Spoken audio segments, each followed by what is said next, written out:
যেহেতু তোমরা লেসটা পেয়ে গেছো, সেক্ষেত্রে দেখা যাচ্ছে যে ওখানে যেটা ছিল 2 নম্বর যে প্র্যাকটিক্যালটা ছিল, সেটা ছিল বাইসেকশন মেথড অ্যাপ্লাই করে কোন একটা সমীকরণটাকে সমাধান করব। সেজন্যই আমি আজকে এইটা নিয়েছি, বাইসেকশন মেথড। তো এই বাইসেকশন মেথড আমরা অ্যাপ্লাই করে কিভাবে এরকম একটা ইকুয়েশন সলভ করতে পারি, তো সেটা আমরা আজকে দেখাবো। তো প্রিয় শিক্ষার্থীবৃন্দ, পরীক্ষায় যে এটাই থাকবে এমন কোনো মানে নাই, এটা অন্য জিনিসও থাকতে পারে, যে কোনো বিষয় থাকতে পারে। তো তোমাদেরকে জাস্ট শিখে রাখতে হবে যে আসলে কিভাবে একটা ইকুয়েশন দিলে এটাকে আমরা সলভ করব। জাস্ট এই বিষয়টা তোমাদেরকে আগে শিখে রাখতে হবে। সেটা এখান থেকে যদি x cube minus x minus two আছে, এখানে যে 2x করে দেয়, এখানে -1 করে দেয়, যেভাবে দিক না কেন তোমরা কিন্তু অ্যান্সার করতে পারবে যদি ওইটা ভালোভাবে শিখে রাখতে পারো। তো এই বাইসেকশন মেথডের এটা প্র্যাকটিক্যালটা করানোর আগে তোমাদেরকে কিছু আমি বেসিক শেখাবো। আসলে বাইসেকশন মেথডটা কিসের উপর ভিত্তি করে প্রতিষ্ঠিত, সেই বিষয়টা তোমাদেরকে প্রথমে দেখাবো। তো আগে তোমাদেরকে বিষয়টা দেখাবো যে আসলে এই বাইসেকশন মেথডটা কিসের উপর ভিত্তি করে প্রতিষ্ঠিত। ঠিক আছে? তো এই বাইসেকশন মেথডটা একটা তত্ত্বের উপর নির্ভরশীল এবং তত্ত্বের উপর ভিত্তি করে প্রতিষ্ঠিত হয়েছে। সেই তত্ত্বটা আছে এমন, দেখো প্রিয় শিক্ষার্থীবৃন্দ, আমরা এখন তো এটাকে সলভ করব, ঠিক না? X cube minus x minus two equal to zero, এটাকে কিন্তু আমরা সলভ করব। তো এটাকে যদি আমরা f of x equal to zero বলতে পারবো, কোনো সমস্যা নাই, কারণ এটাকে একটা ফাংশন ধরে নিলাম, ধরে এটাকে F of x equal to zero করতে পারি। ওকে, এখন বিষয়টা হচ্ছে যে এখন আবার আমি ধরে নিলাম যে এই এফ অফ এক্সটাকে ওয়াই ধরে নিলাম। দেখো, ধরলাম হচ্ছে y equal to f of x, এটা আমরা ধরে নিলাম। ধরে নেওয়ার পর বললাম যে এই ফাংশনটা একটা ব্যবধি দিয়ে দিলাম বা ইন্টারভ্যাল দিয়ে দিলাম, যে ব্যবধিটা এমন যে এ বি, মানে এ থেকে বি এর ভিতরে এই ফাংশনটা কন্টিনিউয়াস অর্থাৎ অবিচ্ছিন্ন। এটা আমরা প্রথমে ধরে নিলাম। দেখো, আমি কিন্তু আগে বাইসেকশন মেথডে যাচ্ছি না। আসলে আগে আমি তোমাদেরকে যেটা দেখাবো যে আসলে বাইসেকশন মেথডটা কিসের উপর ভিত্তি করে বাইসেকশন মেথডটা হয়েছে, সেটা তোমাদেরকে আমি দেখানোর আগে চেষ্টা করবো। তারপরে তোমাদের কাছে সবার কাছে বই আছে, দেখে দেখে করতে পারবা, কোনো সমস্যা নাই। জাস্ট আসলে বোঝাবো যে আসলে এই বাইসেকশন মেথডটা কিসের উপর ভিত্তি করে আসলে প্রতিষ্ঠিত হয়েছে বা এরকম হয়েছে, সেটা তোমাদেরকে প্রথমে দেখানোর কাজ আমার। তো সেজন্য আমি দেখাচ্ছি এখন। দেখো, তা আমি এটা করার ক্ষেত্রে আগে তোমাকে বলে নিলাম যে ধরে নিলাম যে এই ফাংশনটা এই ব্যবধিতে কন্টিনিউয়াস বা অবিচ্ছিন্ন। কারণ অবিচ্ছিন্ন আর বিচ্ছিন্ন সম্পর্কে তোমাদের ধারণা আছে, যখন তোমরা ক্যালকুলাস করছো, লিমিট অধ্যায় শিখে আসছো, তখন কিন্তু কন্টিনিউয়াস ডিসকন্টিনিউয়াস এই বিষয়গুলো তোমরা জানো। তারপরে তোমাদেরকে আমি একটু বলি যে কন্টিনিউয়াস আর ডিসকন্টিনিউয়াসটা কি, বা অবিচ্ছিন্ন আর বিচ্ছিন্নটা বিষয়টা কি। মনে করো আমি যদি একটা চিত্র আঁকাই বা একটা গ্রাফ আঁকাইলাম, মনে করো যে এইভাবে একটা গ্রাফ আঁকাইছি, ঠিক আছে? আর একটা গ্রাফ আঁকাইছি, দেখো, সেটা হচ্ছে আমি এইভাবে আঁকালাম, কিছুটা গ্যাপ দিয়ে এইভাবে আঁকালাম। দেন খেয়াল করে দেখো, এটাকে বলবো যে কন্টিনিউয়াস বা অবিচ্ছিন্ন ফাংশন। কারণ দেখো, এখানে কিন্তু কোনো গ্যাপ নেই। আমি এখান থেকে শুরু করছি, এক টানে এই পর্যন্ত চলে আসছি, মানে আমি কলমটা উঠাইনি, সোজা কথা, কলমটা না উঠাইয়া এখান থেকে এক টানে চলে আসছি, কোনো গ্যাপ নেই। তো এই ফাংশনটাকে বলবো কি আমরা, কন্টিনিউয়াস ফাংশন বা অবিচ্ছিন্ন ফাংশন। আর এই ফাংশনটা কিন্তু ডিসকন্টিনিউয়াস বা বিচ্ছিন্ন। কেন? দেখো, প্রথমে এখান থেকে এই পর্যন্ত আসছে, আসার পরে এই জায়গায় একটা গ্যাপ দিয়ে আবার কিন্তু আসছে, তার মানে এটা ছেদ হয়েছে, মানে একটা ফাঁকা জায়গায় আসছে, তার মানে এটাকে বলবো কি ডিসকন্টিনিউয়াস বা বিচ্ছিন্ন। তা আমি প্রথমে বলে নিলাম যেটা, আমি একটা ফাংশন ধরে নেব যে এফ অফ এক্স একটা ফাংশন, যেই ফাংশনটা এই ব্যবধিতে কন্টিনিউয়াস বা অবিচ্ছিন্ন। কেমন করে? দেখো, ব্যবধিটা একটু চিন্তা করে দেখো, এখানে যদি আমি কন্টিনিউয়াস একটা ফাংশন চিন্তা করেছি, তা ব্যবধি মনে করো যে এখানে একটা দিলাম, এটা দিলাম, আর এখানে আমরা বি দিলাম। এখন খেয়াল করে দেখো, আমরা যদি এটা এভাবে যুক্ত করি, এভাবে যুক্ত করলাম, এখন খেয়াল করে দেখো, এই যে ফাংশনটা নিয়েছিলাম, এই ফাংশনটা কিন্তু এ এবং বি এর মাঝে অবস্থান করতেছে, এবং এর মাঝে কিন্তু ফাংশনটা কিন্তু কন্টিনিউয়াস। তার মানে এই বি কে আমরা বলবো এখানকার ব্যবধি, কারণ এটার বাইরে কিন্তু আমি আঁকাইনি ছবিটা। আমি যে চিত্রটা আঁকাইছিলাম বা ফিগারটা আঁকাইছি, সেটা কিন্তু এই ব্যবধির ভিতরে আঁকাইছি, এর বাইরে কিন্তু আঁকাইনি। তার মানে এটাকে বলবো আমাদের ব্যবধি। এই ব্যবধির ভিতরে দেখো এই ফাংশনটা কন্টিনিউয়াস, এই ফাংশনটা কিন্তু কন্টিনিউয়াস। এখন কথা হলো, তাহলে আমরা এগুলো বোঝালাম যে আসলে কন্টিনিউয়াসটা কি। এখন যেটা দেখবো যে আসলে বললাম কি, যদি একটা ফাংশন ধরে নিলাম, যেটা আমাদের বের করতে হবে সেটাকে ফাংশন ধরে নিলাম। এখন ওই ফাংশনটা যদি এই ব্যবধিতে কন্টিনিউয়াস হয়, অর্থাৎ অবিচ্ছিন্ন হয়, তবে আরো কথা আছে, কন্টিনিউয়াস হবে। আরেকটা কথা আছে, যদি এফ অফ এ, অর্থাৎ এই যে ব্যবধিটা আমি দিয়েছি, সেই ব্যবধিটা প্রথম মানটা বসালাম, এরপর দ্বিতীয় মানটা বসাবো, বসানোর পরে এরা দুজন যদি পরস্পরের বিপরীত চিহ্নযুক্ত হয়, তবে এই ফাংশনটাতে কমপক্ষে একটি বাস্তব মূল থাকবে। এটা হচ্ছে মূল একদম বেসিক কথা।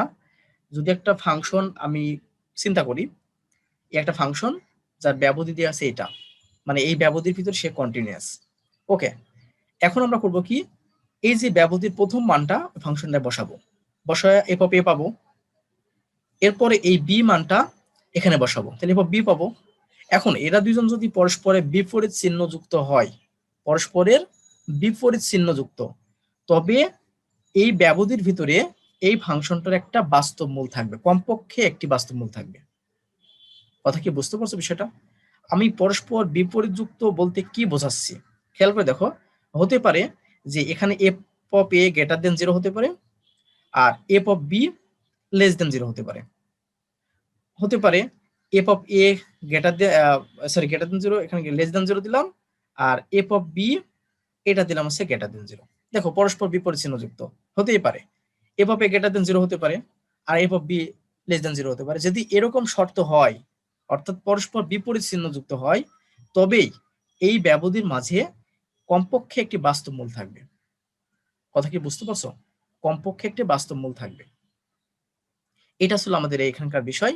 তা তোমাদেরকে আমি আবার বলি, বিষয়টা ছিল, তত্ত্বটা কেমন, তত্ত্বটা ছিল এমন, যদি একটা ফাংশন, ধরলাম এর একটা ফাংশন, মেকান থেকে নিয়েছি কিন্তু এই ফাংশনটা, এই ফাংশনটা এর মাঝে একটা ব্যবধি থাকবে, ওর মাঝে অবিচ্ছিন্ন হয়, তবে অবিচ্ছিন্ন হয় এবং এফ অফ এ এবং এফ অফ বি পরস্পরের বিপরীত চিহ্নযুক্ত হয়, তবে এই ব্যবধির মাঝে ওই ফাংশনটার কমপক্ষে একটি বাস্তব মূল থাকবে। কথা কি বুঝতে পারছো বিষয়টা? বাস্তব মূল থাকবে। এখন দেখো প্রিয় শিক্ষার্থীবৃন্দ, গত ক্লাসে স্যার অনেক সুন্দর করে একটা বিষয় বুঝিয়েছিলেন যে আসলে যদি একটা বক্ররেখা এক্স অক্ষকে ছেদ করে, তাহলে সেখানে একটা মূল পাওয়া যায়। এখন খেয়াল করে দেখো প্রিয় শিক্ষার্থীবৃন্দ, এই যে আমি রেখাটা নিয়েছিলাম, এই বক্ররেখাটা নিয়েছিলাম, এই বক্ররেখাটা কিন্তু এখানে ছেদ করছে, এখানে ছেদ করছে। তার মানে আমরা বুঝতে পারতেছি গত ক্লাসে যে বিষয়টা থেকে, যে অবশ্যই এখানে একটা বাস্তব মূল থাকবে, অবশ্যই বাস্তব মূল থাকবে। কেন? কারণ এই রেখাটা এক্স অক্ষকে এই বিন্দু ছেদ করছে। ওকে, এখন খেয়াল করে দেখো প্রিয় শিক্ষার্থীবৃন্দ, এই যে তত্ত্বটা বলতেছি যে হ্যাঁ, যদি এফ অফ এ আর এফ অফ বি বিপরীত চিহ্ন যুক্ত হয়, তখন একটা মূল থাকবে। ঠিক আছে, এখন খেয়াল করে দেখো যে এটা যদি এ বিন্দু হয়, তো প্রিয় শিক্ষার্থীবৃন্দ এটুকের পরিমাণ কত? এফ অফ এ না? বলো, এটা এফ অফ এ। এখন এটা যদি বি বিন্দু হয়, এখানে বি বিন্দু আসলে এটা কিন্তু, হ্যাঁ তোমরা আবার অন্য কিছু ভাবো না, এটা বি কিন্তু এটা বলছি আমি, যদি ওখানে হয়ে গেছে। এটা যে বি বিন্দু হয়, অবশ্যই এটুকের মান আছে এফ অফ বি। খেয়াল করে দেখো এফ অফ বি, এটুকু যদি এ হয় তাহলে এটুকু হচ্ছে এফ অফ এ, এটা যদি বি পয়েন্ট হয় তাহলে এটা হচ্ছে এফ অফ বি। এটা তোমরা জানো আমার বিশ্বাস। তো সেক্ষেত্রে দেখো তো এফ অফ এ আর এফ অফ বি পরস্পর বিপরীত চিহ্নযুক্ত না? এফ অফ এ এখানকার positive, but f of b কিন্তু এখানকার নেগেটিভ। কারণ এফ অফ বিটা হচ্ছে মানে কি ওয়াই, সেটা হচ্ছে এই চতুর্থ কোঅর্ডিনেটে অবস্থান করতেছে, আর চতুর্থ কোঅর্ডিনেটে অবস্থান করলে তো ওয়াই এর মানটা তো নেগেটিভ, তার মানে এই এফ অফ বিটা নেগেটিভ। আর এফ অফ এটা ফার্স্ট কোঅর্ডিনেটে অবস্থান করতেছে, তার মানে এটা পজিটিভ। তার মানে এরা দুজন কিন্তু পরস্পর বিপরীত যুক্ত, চিহ্নযুক্ত। আর পরস্পর বিপরীত চিহ্নযুক্ত হওয়ার ফলেই, পরস্পর বিপরীত চিহ্নযুক্ত হওয়ার ফলেই যেন আমরা বলছি এখানে একটা মূল পাবো। গত ক্লাসে স্যার যেটা বুঝালেন, যে একটা রেখা যদি একটা মানে একটা বক্ররেখা যদি একটা রেখাকে ছেদ করে, এক্স অক্ষকে ছেদ করে, তাহলে অবশ্যই এখানে একটা মূল পাবো। তাই দেখো এখানে সেটাই বলতেছে যে যদি এফ অফ এ আর এফ অফ বি যদি পরস্পর বিপরীত চিহ্নযুক্ত হয়, তখন এই ব্যবধির মাঝে একটা মূল পাবো, কমপক্ষে একটি মূল পাবো। কথা ক্লিয়ার? এখন বিষয়টা যদি বিপরীত চিহ্নযুক্ত না হলে তাহলে কি মূল পাইতাম না? দেখি আমরা একটা চেষ্টা করি। মনে করো যে আমি একটা গ্রাফ আঁকাইছি এরকম করে, দেখো এরকম করে একটা গ্রাফ আঁকাইছি, এখানে এই বিন্দুটার নাম দিলাম এ, আর এইটা দিলাম হচ্ছে কি বি। দেখো প্রিয় শিক্ষার্থীবৃন্দ, আমি যদি আবার এখানে আঁকাই ভাবে, এই তো আমি আঁকাইলাম। এখন দেখো এই যে এ বি এর ভিতরে কিন্তু এই ফাংশনটা কিন্তু কন্টিনিউয়াস বা অবিচ্ছিন্ন, আমি বলছিলাম অবিচ্ছিন্ন হওয়া লাগবে। আর একটা কন্ডিশন বলছিলাম এফ অফ এ এবং এফ অফ বি পরস্পরের বিপরীত চিহ্ন যুক্ত হওয়া লাগবে। এখন দেখো তো প্রিয় শিক্ষার্থী, কিন্তু এখানে আমি এটা পাচ্ছি এফ অফ এ আর এটা পাচ্ছি কিন্তু এফ অফ বি। দেখো এফ অফ এ আর এফ অফ বি কিন্তু পরস্পর বিপরীত চিহ্ন যুক্ত না, কারণ দুটাই কিন্তু দেখো গ্রেটার দেন জিরো, এটাও গ্রেটার দেন জিরো, আবার কিন্তু এটাও গ্রেটার দেন জিরো। এখানে কিন্তু আমাদের কোনো সমাধান পাবো না। আমাদের তত্ত্বটা যেটা বলতেছি যে পরস্পর বিপরীত চিহ্ন যুক্ত হতে হবে, এফ অফ এ এবং এফ অফ বি পরস্পর বিপরীত চিহ্ন যুক্ত হতে হবে, তাহলেই একটি মাত্র সমাধান পাবো, মানে কমপক্ষে একটি সমাধান পাবো। এখানে খেয়াল করে দেখো পরস্পর বিপরীত চিহ্ন যুক্ত না হওয়ার কারণে এখানে কিন্তু আমাদের অ্যান্সার পাবো না। কথা কি বোঝা গেছে বিষয়টা? তোমরা কি বুঝতে পারছো কথাগুলো? স্যার জি স্যার। হ্যাঁ, তাহলে স্যার বলো। স্যার প্র্যাকটিক্যাল বইয়ে তো চিত্র নাই, তো চিত্র কি আপনি যেটা আর্ট করতেছেন সেটা দিব না নাকি? না না, এসবগুলো আর্ট করা লাগবে না, জাস্ট আমি তোমাকে একটু বেসিক বিষয়টা আসলে বাইসেকশন মেথডটা তোমাকে শুরু করার আগে বলছি, বাইসেকশন মেথডটা কোন কিসের উপর ভিত্তি করে আসলে প্রতিষ্ঠিত সেই বিষয়টা তোমাদেরকে আমি দেখানোর জন্য এটা করছি। কথা কি বুঝতে পারছো বিষয়টা? মানে আমি এই যে আমি আগে তো প্র্যাকটিক্যাল তো ওখানে অনেক কিছু করা আছে, তো ওইটা না বের করে আমি আগে জাস্ট তোমাদেরকে বোঝানোর চেষ্টা করতেছি আসলে এই বাইসেকশন মেথডটা কার উপর ভিত্তি করে প্রতিষ্ঠা করা, সেই বিষয়টা তোমাদেরকে আমি দেখাচ্ছি। এখানে চিত্র লাগবে না, এই জায়গাটায় তোমার চিত্র লাগবে না। কথা কি বুঝতে পারছো বিষয়টা? স্যার তাহলে প্র্যাকটিক্যালে কিছু লাগবে না? কি বললা? স্যার প্র্যাকটিক্যালে তাহলে চিত্র লাগবে না? না, এসি প্র্যাকটিক্যাল চিত্র লাগবে না। আচ্ছা স্যার। ঠিক আছে, জাস্ট আমি মানে বিষয়টা কিভাবে আসলো সেটা তোমাদেরকে একটু বোঝানোর চেষ্টা করতেছি। তোমরা কি বিষয়টা বুঝতে পারছো? জি স্যার। মানে জি স্যার। একটা তত্ত্ব থাকে না, তত্ত্ব, সেই তত্ত্বটা আমি তোমাকে একটা দেখানোর চেষ্টা করতেছি। আসলে বাইসেকশন মেথডটাতে প্রত্যেকটা বিষয় আছে যে আমি একটা জিনিস প্রতিষ্ঠা করব বা একটা সূত্র প্রতিপাদন করব, তার কোনো একটা ভিত্তি থাকে। আসলে এই বাইসেকশন মেথডের ভিত্তিটা আসলে এটা, এর উপর নির্ভর করে বাইসেকশন মেথডটা তৈরি করা হয়েছে। তাই আমি যেটা বলতেছিলাম দেখো এখানে কিন্তু আমরা কোনো মূল পাবো না, এখানে কোনো মূল পাবো না, কারণ দেখো এটা f of A greater than zero, f of বিও গ্রেটার দেন জিরো, দুইটাই কিন্তু গ্রেটার দেন জিরো, যার কারণে এখানে কিন্তু মূল পাবো না। ঠিক আছে, বিষয়টা বুঝতে পারছো? তার মানে আমাদের যে মূল বিষয়টা এখানে, যে আমাদের একটা মূল বাস্তব মূল পাওয়ার শর্ত হচ্ছে সেক্ষেত্রে কি হওয়া লাগবে, একটা ফাংশন একটা ব্যবধির ভিতর কন্টিনিউয়াস হওয়া লাগবে, এবং এই ব্যবধির এফ অফ এ এবং এফ অফ বি এই দুইটা মান অবশ্যই বিপরীত চিহ্ন যুক্ত হওয়া লাগবে, বিপরীত চিহ্ন ছাড়া এটা সম্ভব না, তাছাড়া আমরা মূল পাবো না। তাহলে তত্ত্বটা কেমন? তত্ত্বটা হচ্ছে যে এমন যে একটা এফ অফ এক্স একটা ফাংশন নিলাম, সেই ফাংশনটা এর ভিতরে ধরে নিলাম যে এর ভিতরে কন্টিনিউয়াস বা অবিচ্ছিন্ন, এবং যদি এফ অফ এ এবং এফ অফ বি পরস্পরের বিপরীত চিহ্ন যুক্ত হয় তবে এই ব্যবধির মাঝে একটা বাস্তব মূল পাবো। এটা আমার মূল তত্ত্ব। এখন আসো বাইসেকশন মেথড কি বলে, এটা হচ্ছে মূল তত্ত্ব আমার। এখন বাইসেকশন মেথডের যে ইংরেজি যে বিষয়টা দেখো, বাই মানে তো দুই তোমরা জানোই, আর সেকশন মানে বিভক্তি করা, বা বিভক্তি করা তো না, এটা তো নাউন, তো এটা হচ্ছে তোমার বিভক্তিকরণ বা বিভক্তি বলতে পারো। ঠিক আছে, বা তার মানে এটা বোঝা যাচ্ছে যে এটা যে বাইসেকশন বলতে বোঝাচ্ছে যে বিভক্তিকরণ, অর্থাৎ যেটাকে আমরা দুইটা ভাগে ভাগ করব। সহজ কথা, আমরা একটা কিছু দেয়া আছে, একটা বিষয় দেওয়া আছে, একটা রেখা দেওয়া আছে, এটাকে আমরা দুইটা ভাগে ভাগ করব, এটাই বলা হয় বাইসেকশন।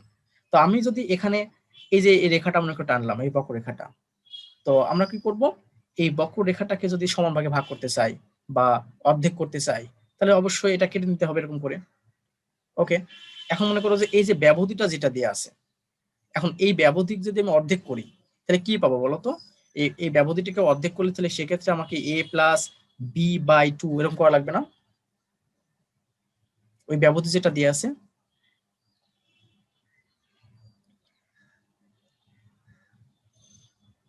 খেয়াল করে দেখো আমাদের প্রশ্নটা বাইসেকশন মেথডটা বলতেছে যে এই কন্ডিশনগুলো সবগুলো কিন্তু অ্যাপ্লাই করতে হবে। বাইসেকশন মেথড বলতেছে যদি এফ অফ এক্স ফাংশনটা কন্টিনিউয়াস হয় অর্থাৎ অবিচ্ছিন্ন হয় সেটা এই ব্যবধির ভিতরে, এবং f of a f of b পরস্পর বিপরীত চিহ্নযুক্ত হয়, তবে এই ব্যবধির মাঝে একটা আসন্ন মান পাবো মানে এই ব্যবধির ভিতরে একটা মূল পাওয়া যাবে, সেই মূলের আসন্ন মানটা হবে x equal to A plus B by two. এটা হচ্ছে আমাদের মূল তত্ত্ব। তোমাদেরকে কথাটা আমি আবার বলি, দেখো বইয়ে সুন্দর করে লেখা আছে, তোমরা একটু দেখে নিও।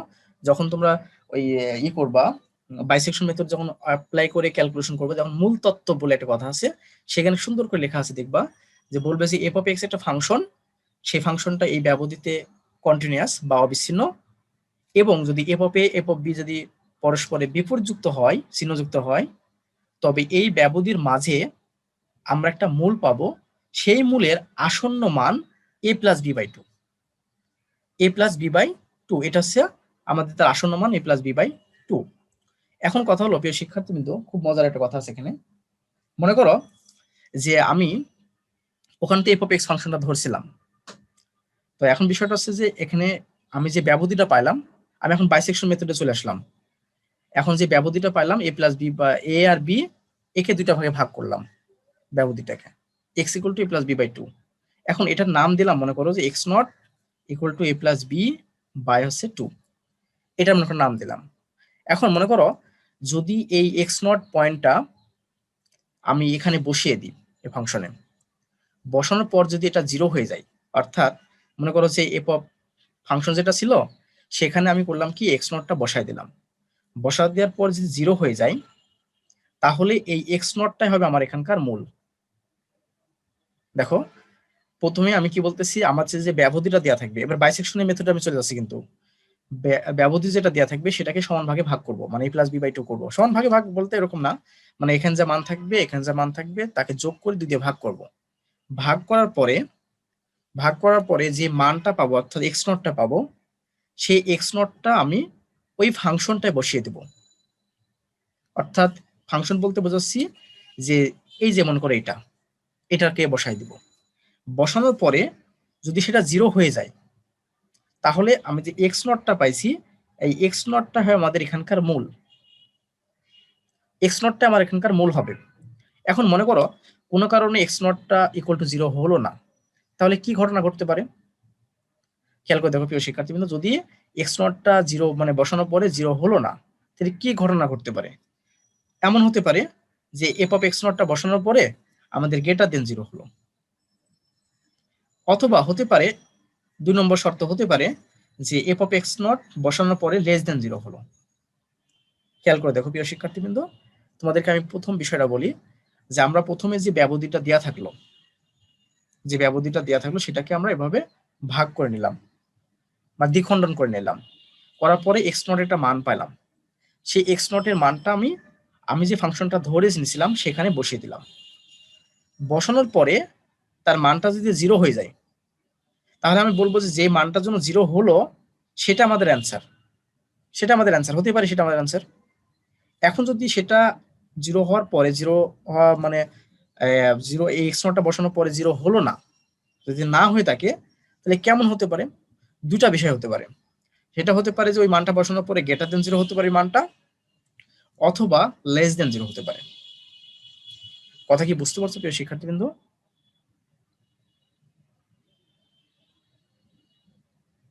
তোমরা যদি প্রশ্ন করতে পারো যদি না বুঝে থাকো। জি স্যার। হ্যাঁ, তাহলে এই কন্ডিশনটা হতে পারে যে ওই মানটা বসানোর পর যদি জিরো হয়ে যায়, তাহলে বলবো এটা আমাদের অ্যান্সার। আর যদি জিরো না হয়ে থাকে, তাহলে দুইটা কন্ডিশন হতে পারে, সেটা হতে পারে যে গ্রেটার দেন জিরো অথবা লেস দেন জিরো। এখন মনে করো প্রিয় শিক্ষার্থীবৃন্দ, আমি এইটুকের মান গ্রেটার দেন জিরো পাইছি, মানে জিরো পাইনি, যে মানটা পেয়েছিলাম ওকে ভাগ করার পরে যে মানটা পেয়েছিলাম সেটা ওখানে বসানোর পর দেখতেছি সেটা গ্রেটার দেন জিরো পাইছি, অর্থাৎ ওখান থেকে যে অ্যান্সার পাওয়ার কথা ছিল সেটা কিন্তু আমি পাচ্ছি না। তখন এখন দেখো খেয়াল করে, যদি গ্রেটার দেন জিরো হয়ে থাকে, আমি তোমাদেরকে বলছিলাম যে একটা মূল পাইতে হলে অবশ্যই বিপরীত চিহ্নযুক্ত হতে হবে। ওকে, এখন তুমি একটু উপরে চিত্র আসো। উপরে চিত্রে আমি দেখতেছি এফ অফ বি কিন্তু নেগেটিভ, আর মনে করো যে আমি এক্স নট যে পয়েন্টটা পাইলাম সেই পয়েন্টটা মনে করো যে এখানে আসলো, এখানে এক্স নট পয়েন্ট আমি এখানে পেয়েছি। ঠিক আছে, প্রথম ক্ষেত্রে মনে করো এক্স নট পয়েন্ট আমি এখানে পেয়েছি, তাহলে এখানে যদি পেয়ে থাকি তাহলে আমাদের এটুকু কি হবে? এটুকের পরিমাণটা হবে এফ অফ এক্স নট না? বলো, না বুঝতে পারলে বলতে বলবা।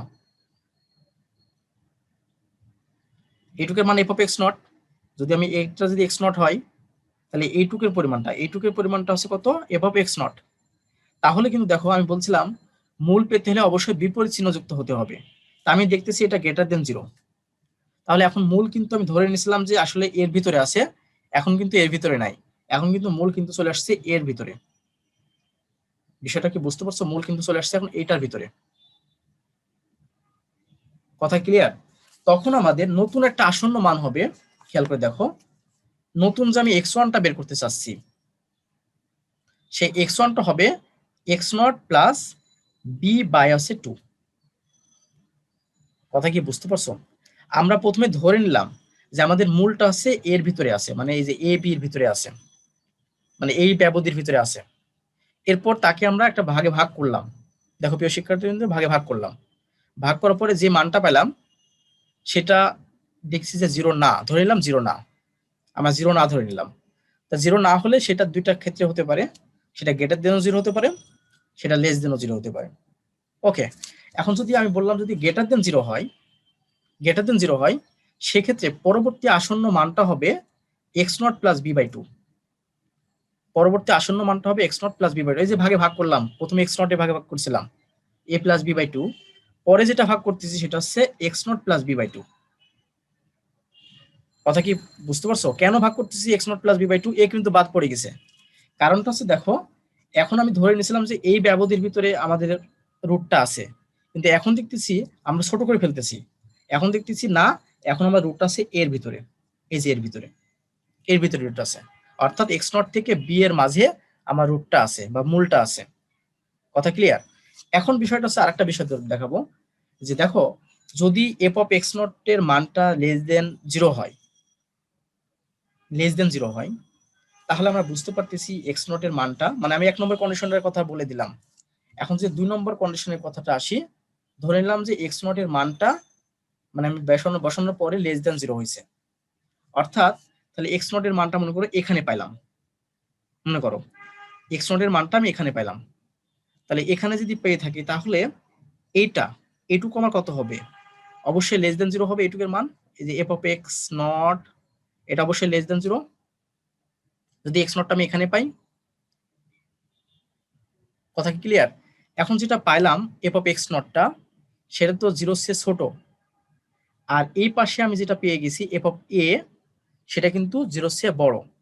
তাহলে আমরা এখন দেখব যে পরবর্তী যে আসন্ন মানটা হবে সেটা কি, সেটা পরবর্তী আসন্ন মানটা হবে আমাদের এক্স ওয়ান ইকুয়াল টু, তাহলে কি হবে এ প্লাস এক্স নট বাই 2। তোমরা কি বুঝতে পারছো? তার মানে পরবর্তী আসন্ন মানে যে আমরা রুটটা পাবো তখন এই রেঞ্জের ভিতরে, এই রেঞ্জের ভিতরে। তোমরা কি এখানে বিষয়টা ক্লিয়ার হইছো?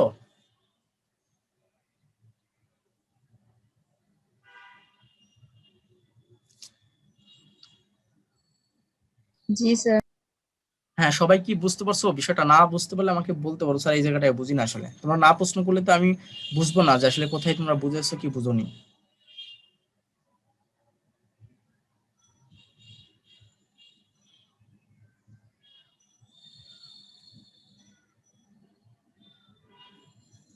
এখন খেয়াল করে দেখো, তাহলে আমরা যদি এইভাবে যদি আমরা সামনের দিকে আগাই, আস্তে আস্তে আস্তে আমরা কিন্তু নির্দিষ্ট একটা যে মূলটা পাইছি ওর কাছাকাছি চলে যাব।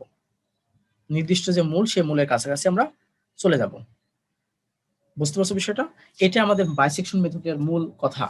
তো আমি আর একটু বিষয়টা তোমাদেরকে একটু জ্যামিতিক ভাবে কিভাবে করা যায় সেই বিষয়টা একটু তোমাদেরকে আমি দেখাবো, তাহলে বিষয়টা তোমরা ক্লিয়ার হবা। আমি একটু জ্যামিতিক ব্যাখ্যা দিব।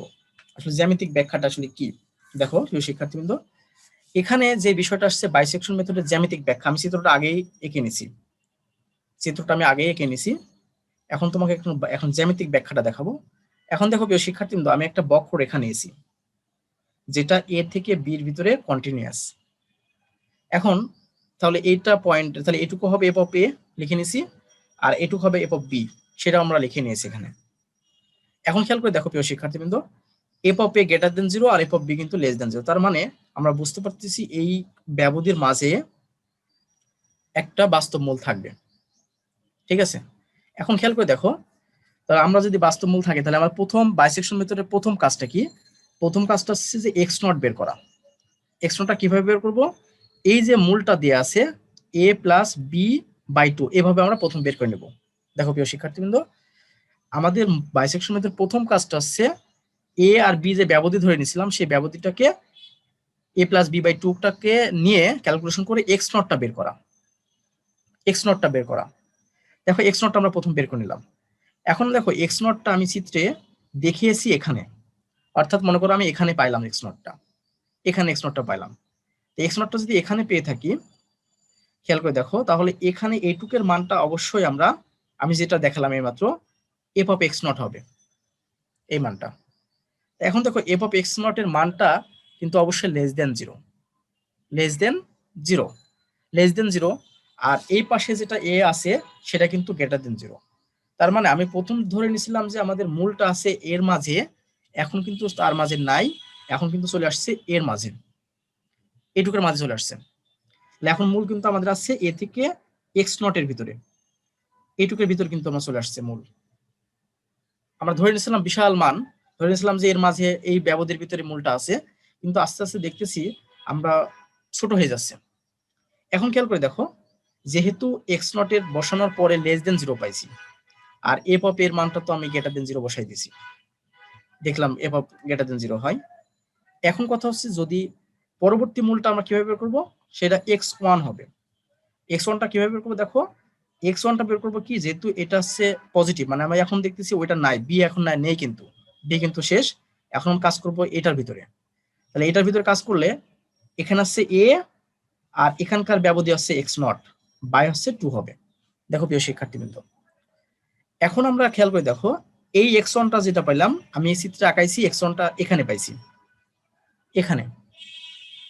তাই যদি এক্স ওয়ানটা আমি এখানে পাই, তাহলে দেখো এইটুকের মানটা, এই যে এটার এইটুকের মানটা অবশ্যই এফ অফ এক্স ওয়ান না, এবং এটা অবশ্যই গ্রেটার দেন জিরো।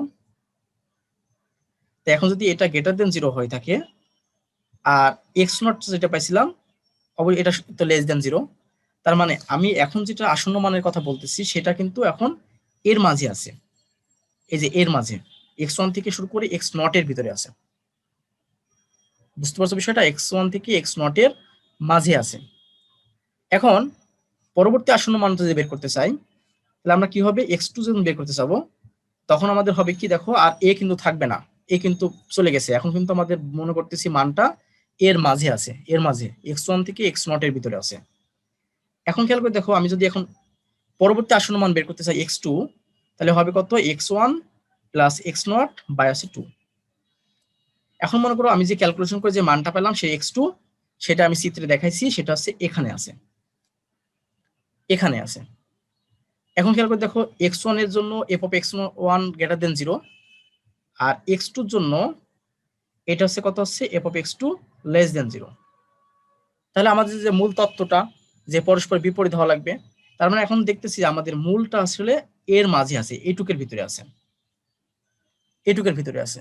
এখন একটা খেয়াল করে দেখো, এখানে যে বিষয়টা আমি তোমাদেরকে বোঝাতে চাচ্ছি, যে এখানে বিষয়টা কি বোঝাচ্ছে, এখানে বোঝাচ্ছে বিষয়টা যে আমি প্রথমে বিশাল একটা লিমিট ধরে নিয়েছিলাম, বলে নিয়েছিলাম যে এর মাঝে আমাদের মূলটা আছে। এখন দেখতেছি বাইসেকশন করে করে দেখতেছি যে আসলে আস্তে আস্তে আস্তে আস্তে কাছাকাছি চলে আসতেছে। এখন একটু খেয়াল করে দেখবা, এখানে যেহেতু ছেদ করতেছে, তার মানে বুঝতে পারতেছে এখানে আমাদের কিন্তু মূলটা আছে, এখানে কিন্তু আমাদের মূলটা আছে। তো এখন দেখো আমি যেটা আসন্ন মানটা বের করছি, x one plus x nought by 2, সেটা কিন্তু ঠিক এর মাঝেই। এখন খেয়াল করে দেখো, আগে ছিল এই এত দূরে, এ বি ছিল এত দূরে ছিল, আস্তে আস্তে কিন্তু এই মানটার কাছাকাছি চলে যাচ্ছে, এই যে আর এর মানটা কিন্তু কাছাকাছি চলে যাচ্ছে। তো তুমি যত এরকম করে বাইসেকশন করবা, মানে যত এরকম ভাবে আসন্ন মান বের করবা, আস্তে আস্তে আস্তে আস্তে বের করবা, তত এই আর এর কাছাকাছি যাবে, তত আর এর কাছাকাছি চলে যাবে। তার মানে তুমি যতবার এরকম পুনরাবৃত্তি করবা, যত বেশি করতে পারবা, ততই তোমার হচ্ছে ওই যে এক্স্যাক্টলি মানটা, এই মানটা কাছাকাছি চলে যাবে। কথা কি বুঝতে পারছো বিষয়টা? কারণ তুমি যদি এক্স নট আমি বের করছিলাম, এক্স ওয়ান বের করছিলাম, এক্স টু বের করেছিলাম, এভাবে যদি x three, x four, x five যদি বেশি বেশি বের করতে পারো, তাহলে দেখবা যে তোমাদের মানটা ঠিক কাছাকাছি একদম এক্স্যাক্টলি ওই মানটাই ফিরে পাবা। তুমি খেয়াল করে দেখো, আগে লিমিট ধরছিলাম এই পর্যন্ত, আস্তে আস্তে দেখো আস্তে আস্তে আস্তে আস্তে ক্লোজ আসছে। এখন আমি দেখতেছি এই পর্যন্ত করে x2 পর্যন্ত করে দেখতেছি x1 আর x2 মাঝে কিন্তু একদম ক্লোজ হয়ে গেছে। আমাদের মূলটা তো আসলে এখানে আছে, মূল আছে আমাদের এখানে। এখন দেখো লিমিটটা কিন্তু ক্লোজ হয়ে গেছে। এখন তুমি যদি আরো যদি এটা মানে এটাকে বারবার পুনরাবৃত্তি করো, দেখবা যে এক্স্যাক্টলি ওই মানটাই পেয়ে যাবা। তো আমরা এখানে এতবার করব না, মোটামুটি 5-6 বার করব। এরকম 5-6 বার করে মানটা বের করে অ্যান্সারটা আমরা দিয়ে দেবো। মানে এক্স্যাক্টলি ওই মানটা আসবে না, ওর কাছাকাছি মানটা আসবে। কথা কি বুঝতে পারছো তোমরা সবাই? আসলে এটা ছিল জ্যামিতিক ব্যাখ্যা প্লাস বাইসেকশন মেথডটা কি, এই বিষয়গুলো। আসলে আমাদের মূল কাজে এখনো কিন্তু যাওয়া হয়নি, এখন মূল কাজে আমরা যাব। খুবই সোজা, কঠিন না। তোমাদের কাছে যা বই বই আছে, বইটা খুলে দেখতে পারো, আসলে কঠিন না, খুবই সোজা একটা বিষয়। ঠিক আছে, তো আমরা এখন মূল কাজটাই আমরা একটু যাব। দেখো মূল কাজটা আসলে কি। আমার বিশ্বাস থিওরিটা বুঝতে পারছো মনে হয়। তারপর কোনো প্রশ্ন থাকলে করতে পারো। এখন যে বিষয়টা আছে, মূল কাজটা হচ্ছে আসলে এইটার আমরা আসন্ন মান বের করব 3 দশমিক স্থান পর্যন্ত, বা পরীক্ষায় 4 দশমিক স্থান পর্যন্ত দিতে পারে। তা আমরা এখন যেটা করব 3 দশমিক স্থান পর্যন্ত এটা বের করব। দেখো প্রথমে আমি এটা লিখে নিলাম x³ মাইনাস x মাইনাস 2, এটা আমরা এটা লিখে নিলাম ইকুয়াল টু 0। তো এখন আমাদের মূল তত্ত্বটা লেখা লাগবে। ওই যে মূল তত্ত্বটা এটা ছিল যেটা বলে আসলাম, যে এফ অফ এ এবং এফ অফ বি পরস্পর বিপরীত চিহ্নযুক্ত হতে হবে, তাহলে এর ভিতরে একটা মূল পাবো, তার আসন্ন মান হবে কি a প্লাস বি বাই হচ্ছে 2, এটা হবে। ওকে, এইটা মূল তত্ত্ব। তারপরে ফল ফল সংকলনের যে বিষয়টা আছে, অর্থাৎ তোমাদের কাছে যে বই থাকে বইটা একটু খুলে দেখতে পারো, ফল সংকলনের যে বিষয়টা আছে ওইটা তোমাদেরকে আমি দেখাবো কিভাবে এটা করবো আমরা। ঠিক আছে, যদিও কেটে গেলে তোমরা কিন্তু আবার জয়েন করো। তো আমরা যে বিষয়টা এখন দেখাবো সেটা হচ্ছে ফল সংকলন। অন্যগুলো দেখালাম না, আর অন্যগুলো তো এমন কিছু নাই, কাজের ধারা, তারপর হচ্ছে কি কি লাগবে, তারপরে হচ্ছে তোমার ওই কি বলে মূল তত্ত্ব। মূল তত্ত্ব তো বললাম, আমি মুখে বলে দিলাম, বই থেকে তোমরা লিখে নেবা সুন্দর করে। ঠিক আছে, আর ফল সংকলনের বিষয়টা তোমাদেরকে আমি এখন দেখাবো। তো ফল সংকলনের ক্ষেত্রে যে বিষয়টা লাগবে সেটা হচ্ছে, দেখো আমরা একটু যদি এইভাবে আঁকাই, 3টা ধাপ লাগবে আমাদের, 3টা বিষয় লাগবে। সেই 3টা বিষয় আমরা এখন করব। এটাকে দিব এক্স এর মান, এটা দিব এফ এফ অফ এক্স এর মানটা কি হবে, আর এটা দিব মন্তব্য। অবশ্যই এটা চিকন হয়ে গেল অনেক, সমস্যা নাই। দেখো প্রিয় শিক্ষার্থীবৃন্দ, ফল সংকলনের ক্ষেত্রে আমরা কিভাবে কাজটা করব। যদিও লেস দেন 1 মিনিট বলতেছে, কেটে গেলে আপনারা তোমরা সব জয়েন করো। ঠিক আছে, তো আমরা এখানে এক্স এর মান দিব, এক্স এর কি কি মান বসাবো সেটা আমরা দিব। এখানে দিব এফ অফ এক্স, অর্থাৎ আমি যে এটাকে এফ অফ এক্স বলতে পারি, যে f of x equal two আমরা বলতে পারি যে x³ মাইনাস এক্স মাইনাস 2, এটা আমরা বলতে পারি। আর এটা বলতে পারি মন্তব্য বা সিদ্ধান্ত, যেটা বলতে পারো। আমি সিদ্ধান্ত কথা বললাম, কি কি সিদ্ধান্ত নিবা সেই বিষয়টা এখানে কিন্তু আসবে। আমি কয়েকটা জিনিস বুঝাই দেবো, তোমরা কিন্তু সবগুলো এরকম ভাবে করবে। প্রথমে খেয়াল করে দেখো,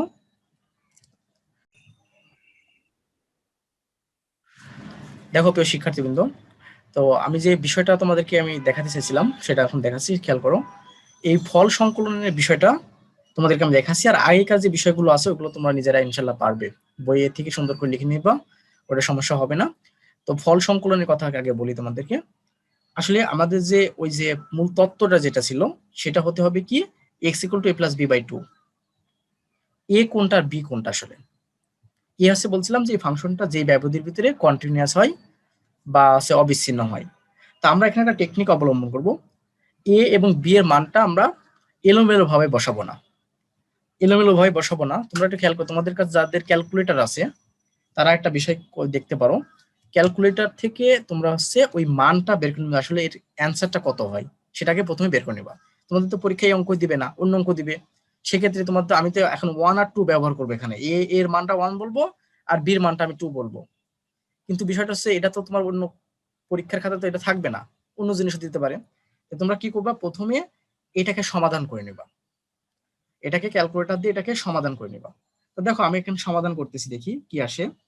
তো এটাকে যদি সমাধান করি, তোমরা দেখতে হয়তো পারতেছো, এটাকে সমাধান করলে 1 0 -1 -2, অর্থাৎ আমি দেখতেছি একটা মান, দেখো খেয়াল করে দেখো, মোটামুটি একটা মান আসতেছে 1.521। এটা কিন্তু একটা বাস্তব মূল, পরে যেটাগুলো আসতেছে দেখছো এগুলো, এটা কিন্তু কমপ্লেক্স নাম্বার। উপরে দেখো লেখা আছে, এই যে তোমরা দেখাতে পারবো নাকি আমি জানি না, উপরে কিন্তু রিয়াল আর এই কি লেখা আছে, অর্থাৎ এটা কমপ্লেক্স নাম্বার আসতেছে। যে নাম্বারটা আছে সেটা কিন্তু কমপ্লেক্স নাম্বার, পরেরটা আসবে সেটাও কিন্তু কমপ্লেক্স নাম্বার। তোমরা জানো এখানে যতটা পাওয়ার আছে, মানে পাওয়ার ঘাত যেহেতু 3, এখান থেকে মূল পাবো আমরা 3টা। এখানে কিন্তু আমরা 3টা মূলই পেয়েছি। এখানে দেখো আমরা 3টা মূলই পেয়েছি, তবে প্রথম মূলটা বাস্তব আর 2টা মূলটা হচ্ছে অবাস্তব। এই যে এই মূলটা হচ্ছে বাস্তব। দেখো তাহলে আমি প্রথমে কি করলাম, প্রিয় শিক্ষার্থী বিন্দু থামো, একটু সাউন্ড আসবে তোমাদের, আমি একটু।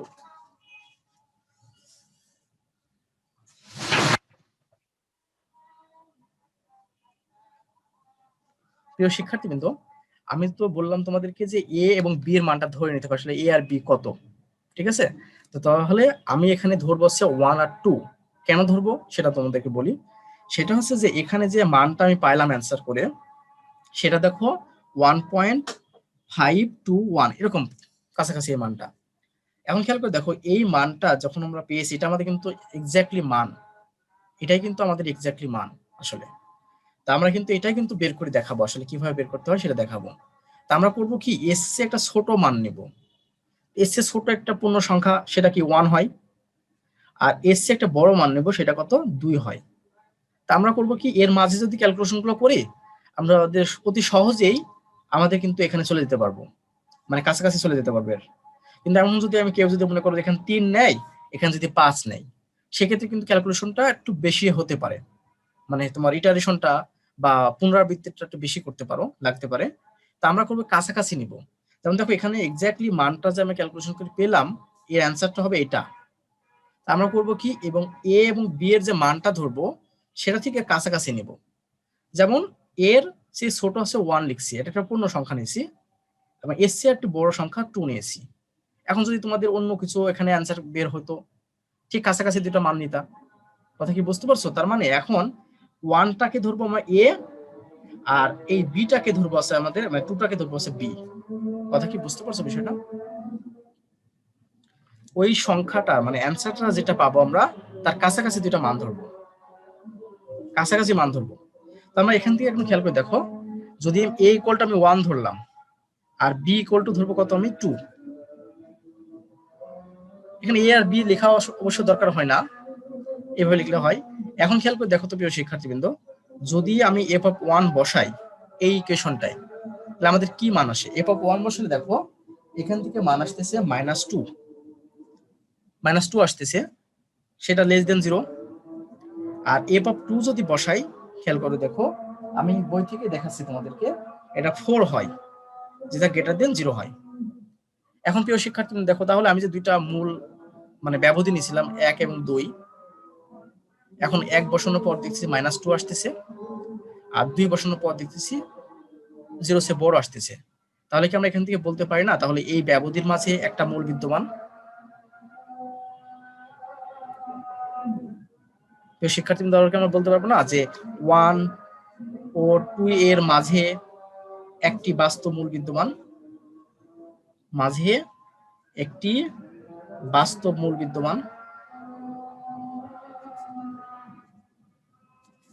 বিদ্যমান, এই সিদ্ধান্তটা এটা আমরা লিখবো। দেখো প্রিয় শিক্ষার্থীবৃন্দ, আমি যেটা লিখছি এখানে খেয়াল করে দেখো, আমি কিন্তু এখন এইগুলোই বলে আসলাম যে এমন দুইটা মান আমরা দেখব, সেটা নিয়ার সিস্টেমটা দেখা দিলাম যে 1টা আমি কিভাবে নিব আর 2টা কিভাবে নিব, সেটা কিন্তু দেখা দিলাম। কিভাবে দেখালাম বললাম কি, প্রথমে তোমরা ক্যালকুলেটর দিয়ে যে প্রশ্নটা তোমার দেওয়া থাকবে সেটা অ্যান্সার বের করে নিবা। অ্যান্সার বের করে আমি দেখতেছি 1.521 পেয়েছি। তা আমি এসসি একটা ছোট মান নিয়েছি 1 পূর্ণ সংখ্যা, এসসি একটি বড় মান 2 নিয়েছি। ঠিক আছে, নেওয়ার পর এখন এই 1 বসানোর পর দেখতেছি -2 হচ্ছে, সেটা লেস দেন 0। আর 2 বসানোর পর দেখতেছি যে এটা 4 হচ্ছে, গ্রেটার দেন 0। আমরা তোমাদেরকে মূল তত্ত্বে যেটা দেখে আসছিলাম যে যদি এফ অফ এ আর এফ অফ বি যদি পরস্পর বিপরীত চিহ্ন যুক্ত হয়, তবে আমরা বলতে পারি যে এটা এবং এটার মাঝে একটি বাস্তব মূল বিদ্যমান থাকবে, দেখো এখন 1 বসানোর পরে লেস দেন 0 পাইছি, আর 2 বসানোর পরে গ্রেটার দেন 0 পাইছি, তার মানে আমরা বলতে পারি এর মাঝে একটা বাস্তব মূল বিদ্যমান। তাই সিদ্ধান্ত লিখছি যে 1 ও 2 এর মাঝে একটি বাস্তব মূল বিদ্যমান। আশা করি বিষয়টা বুঝতে পারছো। তাহলে এ আর বিটা ধরা আমার শেষ। এখন দেখো প্রিয় শিক্ষার্থীবৃন্দ, এখন আমাদের মূল কাজটা কি, এখন যদি একটা দাগ দিয়ে দাও, দিতে পারো, সমস্যা নাই।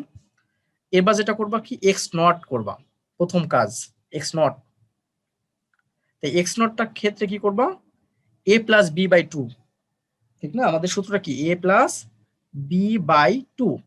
তাহলে এখন এ প্লাস বি বাই টু করলে কত হয়, তাহলে এখানে আছে 1 বসাও, আর বির মানটা তো 2 ধরছিলা, বাই 2। তাহলে ক্যালকুলেশন করলে কত হয়, 1.5 হয়। কথা কি বুঝতে পারছো প্রিয় শিক্ষার্থীবৃন্দ? 1.5 হলো। এখন আমরা করব কি, এই মানগুলো বসাবো।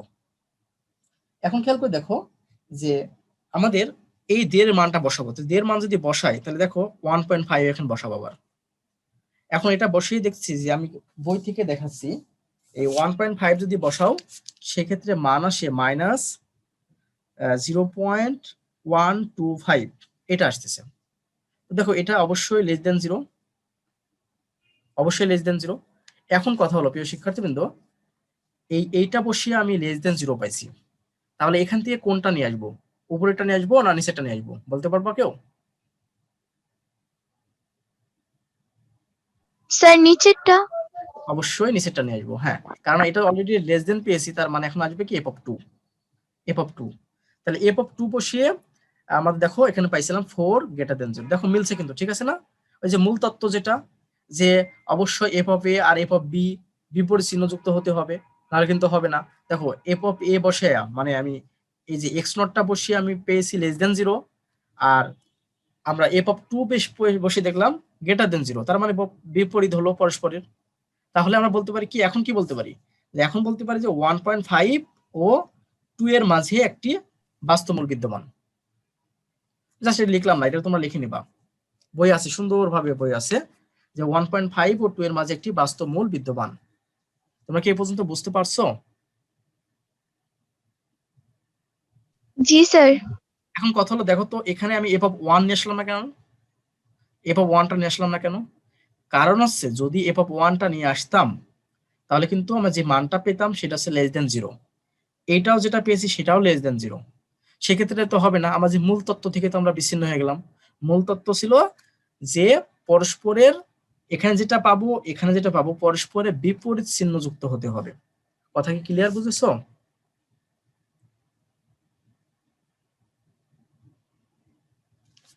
জি স্যার।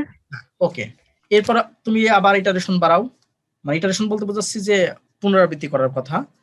তো এখানে আবার x1 নাও, তাহলে x1 নিয়ে কোনটা নিব বলো, x1 নিয়ে আবার এই যে 1.5 আর 2 নিয়ে ক্যালকুলেশন করবো। 1.5 যোগ আছে 2 বাই 2। ওইদিকে কিন্তু ভুলে গেছি, আমরা কিন্তু 1 নিতেছিলাম, 1 কিন্তু আর নিতেছি না, এখন কিন্তু আমরা নিতেছি এখন 1.5 আর 2, এই দুইটা নিতেছি। তো এটা কিনে আবার ক্যালকুলেশন করি। তো এটাকে যদি ক্যালকুলেশন করি, দেখো আমি এখান থেকেই দেখাই, 1.75 হয়, 1.75 এটা হলো, যদি ভুল না হয় এটা হলো। দেখো এখন আমরা করবো কি, আবার এই মানটা বসাবো, আবার এই মানটা এই যে বসালাম। এখন এই মানটা কোথায় বসাচ্ছি বুঝতে পারছো তো, এই মানটা বসাচ্ছি কিন্তু আমরা এই যে এখানে এই ফাংশনটা বসাচ্ছি, কিন্তু এটা আমি যদি এটা লিখে দিই x cube minus x minus 2, আমি কিন্তু এখানে বসাচ্ছি। তো যদি এটা বসাই, দেখো এই মানটা পাচ্ছি আমরা 1.609, 1.609, এটা কিন্তু গ্রেটার দেন 0। এবার এটা বসালাম, এখন বলো তো এই জায়গা থেকে কোনটা নিয়ে আসবো, এইটা নিয়ে আসবো না এটা নিয়ে আসবো?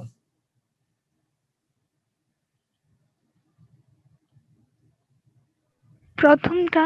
হ্যাঁ প্রথমটা, মানে উপরেরটা। তাহলে উপরেরটা বসালে কত হবে, 1.5 যদি বসাই, তাহলে আমাদের অ্যান্সার হচ্ছে মাইনাস 0.125, এই যে greater than sorry less than 0। দেখো আমাদের যে শর্ত যে পরস্পরের বিপরীত চিহ্ন যুক্ত হওয়া লাগবে, তাই কিন্তু পরস্পর বিপরীত চিহ্ন যুক্ত হয়েছে, একটা আছে গ্রেটার দেন 0, একটা লেস দেন 0। তাহলে এখন আমি যেটা বুঝতে পারতেছি, আমাদের মূলটা এখন এর মাঝে আছে। তাহলে আমরা এখন লিখতে পারবো যে ওই যে আমরা এখন লিখতে পারবো 1.75 ও 1.5 এর মাঝে মূল বিদ্যমান। এটা আমরা লিখলাম না, ওটা লিখে নিবা। কথা কি বুঝতে পারছো? তোমরা কি বুঝতে পারতেছো সবগুলো কথা? জি স্যার। তাহলে এগুলো লিখলাম। এখন আসবে কি আবার x2, x2 আসবে। x2 কিভাবে করব, এই দুটো নিয়ে কাজ করব। তাহলে কি কাজ করব, 1.75 যোগ 1.5 বাই হচ্ছে 2। তো এটা ক্যালকুলেশন করে আমি বই থেকে দেখতেছি কত হয় 1.625 1.625 এটা হয়। দেখো এটা হলো, তাহলে এটা যদি হয়ে থাকে তাহলে আমরা আবার এই মানটা বসাবো। তো এই মানটা যদি বসাই 1.625 ইকুয়াল টু আমাদের ক্যালকুলেশন করলে 0.66 হয়, 0.66, এটা গ্রেটার দেন 0। তাহলে যদি এটা গ্রেটার দেন 0 পেয়ে যায় তাহলে এখানে আছে কি একটা গ্রেটার দেন 0 একটা লেস দেন 0, তাহলে অবশ্যই আমাদের এটা নিতে হবে, ওটা নিলে তো হবে না, তার মানে এখানে নিতে হবে এটা 1.5 তোমার কত equal to minus 0.125 less than 0। তাহলে এখন আমরা এই সিদ্ধান্ত বলতে পারবো যদি এরা পরস্পর বিপরীত চিহ্ন যুক্ত তাহলে বলতে পারবো যে এর মূল আছে 1.625 ও 1.5 এর মাঝে, এই যে 1.5 এর মাঝে। কথা কি বুঝতে পারছো এই পর্যন্ত? জি স্যার। হ্যাঁ, এখন খেয়াল করে দেখো, এখন যেটা করব আবার আবার একই কাহিনী, x3 বের করব, x3 বের করব, x3 বের করব কি করে, x3 বের করব হচ্ছে এই যে এইটা এবং এটা যোগ করে তাকে 2 দিয়ে ভাগ করব। তোকে একই করতেছি কিন্তু এই দুইটা দিয়ে ভাগ করব, তার মানে কি 1.625 যোগ 1.5 বাই হচ্ছে কি 2, এটা নিলাম। তো এটাকে যদি ক্যালকুলেশন করো সেটা আমাদের আসতেছে 1.5625, 1.5625। কথা কি বুঝতে পারছো এ পর্যন্ত? তাহলে এটা আবার আমরা এখন বসাবো, কোনটা বসাবো, এই মানটা বসাবো। এই মানটা যদি বসাই 1.5625 সেটা ইকুয়াল টু তোমার আমরা পাই হচ্ছে কত 0.25, ক্যালকুলেশন করলে 0.25, এটা কিন্তু গ্রেটার দেন 0 হয়। দেখো প্রিয় শিক্ষার্থী, এটা কিন্তু গ্রেটার দেন 0 হয়। তাহলে এখন যদি এটা গ্রেটার দেন 0 হয় যে মানটা ক্যালকুলেশন করে, তাহলে আমরা কোনটা নিব, আমরা কিন্তু নিব হচ্ছে এই যে এটা, উপরেটা কিন্তু নিব না, নিব হচ্ছে এইটা, কারণ এটা আমাদের লেস দেন 0 হয়। কথা কি বুঝতে পারছো? 0.125 লেস দেন 0, তাহলে একটা গ্রেটার দেন 0 একটা লেস দেন 0, তাহলে আমরা বলতে পারি অবশ্যই যে এটা এবং এটার মাঝে মানে এইটা এবং এটার মাঝে একটা মূল বিদ্যমান থাকবে, এইটা এবং এটার মাঝে, ঠিক আছে? তাহলে x3 পর্যন্ত আমরা নিলাম। এখন যদি আমরা x4 নিতে চাই তাহলে কোনটা নেব বলো তো? তাহলে x4 যদি নিতে চাই তাহলে এইটা যোগ এইটা বাই 2, এটা করব। তো আমরা এভাবে চালিয়ে যাব। তো মনে করো যে আবার আমি যদি এটাই করি বিষয়টা, দেখো প্রিয় শিক্ষার্থীবৃন্দ, ওইটাই আমরা যদি করি তাহলে আবার আমরা এটা x, এটা হচ্ছে f of x equal to x cube minus x minus 2, আর এটা হচ্ছে কি সিদ্ধান্ত, এটা আমাদের সিদ্ধান্ত, এটা সিদ্ধান্ত। তো সেক্ষেত্রে এখন খেয়াল করে দেখো প্রিয় শিক্ষার্থীবৃন্দ, তাহলে আমরা কি করতেছি এখন, এখানে দেখো খেয়াল করে পরবর্তীতে x4 যেটা নিব আমি, খেয়াল করে দেখো x4 যেটা নিব সেটা হবে কি এটা যোগ এটা বাই 2, এইটা যোগ এটা একই রকম ভাবে একদম সেম কাজ, কঠিন না, একদম সোজা কাজ। তো যখন আমি x4টা নিব তখন আমরা করতেছি কি, আমি ওটা দেখাতে পারতেছি না, আমি এখানে দেখলাম 5625 যোগ 1.5 বাই হচ্ছে 2। দেখো তো প্রিয় শিক্ষার্থী কিন্তু এটা বুঝো নাকি, এটা আমি করলাম, এটা ক্যালকুলেশন করে আমি যেটা পাচ্ছি সেটা হচ্ছে 1.53125, এটা পাচ্ছি। তাহলে এই মানটা আমরা বসাবো এখানে, তাই এই মানটা যদি বসাই 1.53125, এটাকে বসালে দেখো এই মানটা আসে 0.059, এটা অবশ্যই গ্রেটার দেন 0। ওকে, এখন যদি এটা গ্রেটার দেন 0 হয় এই মানটা বসানোর পরে, তো এখানে খেয়াল করে দেখো তাহলে কোনটা আমি নিতে পারি, আমি তোমাদেরকে আমি দেখাচ্ছি তাহলে কোনটা নিব। এটা তো অবশ্যই নিব না, কারণ এটা হচ্ছে গ্রেটার দেন 0 হয়, তাহলে নিব হচ্ছে আমরা এই যে এইটা, অর্থাৎ f of 1.5, কারণ ওখানে আমি পজিটিভ পেয়েছি, তাহলে এই দুজনের ভিতর থেকে আমি এইটাকে নিব, কারণ এটা নিলেই তো আমার নেগেটিভ হবে, তার মানে এটাকে হবে f of 1.5। তাহলে আমরা এখান থেকে আমি যেটা করব, দেখো প্রিয় শিক্ষার্থীবৃন্দ, f of 1.5 এটাকে নিলে আমাদের মান আসে মাইনাস 0.125, এটা অবশ্যই লেস দেন 0। তাহলে সিদ্ধান্তের ক্ষেত্রে আমরা বলতে পারি যে তাহলে আমরা সিদ্ধান্ত কি বলবো, যে এর মাঝে মূল আছে, তার মানে 1.5 ও 1.53125 এর মাঝে মূলটা আছে, এটা বললাম। এখন যখন x5 নিব আমরা আবার, তখন এই দুইটা যোগফল বাই 2, তাহলে 1 একই রকম ভাবে 53125 যোগ 1.5/2। তো এটাকে ক্যালকুলেশন করে দেখো, যেটা মান আসছে যে 1.5156 এই মানটা আসে। তো এখন খেয়াল করে দেখো, এখন তাহলে এই মানটা আবার বসাবো আমরা, এটা তো শেষ করলাম, এই মানটা আবার বসাবো। বসালে 1.5156 বসালাম, বসালে দেখতেছি যে মানটা আসতেছে -0.034। তাহলে অবশ্যই এটা লেস দেন 0, এটা অবশ্যই লেস দেন 0। তাহলে এখন যদি লেস দেন 0 হয়ে থাকে তাহলে আমরা এটা নিব না এটা নিব? অবশ্যই এই মানটা নিব। এই মানটা কোনটা? এই মানটা হচ্ছে 1.53125। এটা ক্যালকুলেশন করে 0.059 গ্রেটার দেন 0। দেখো প্রিয় শিক্ষার্থী বন্ধু, এটা করলাম।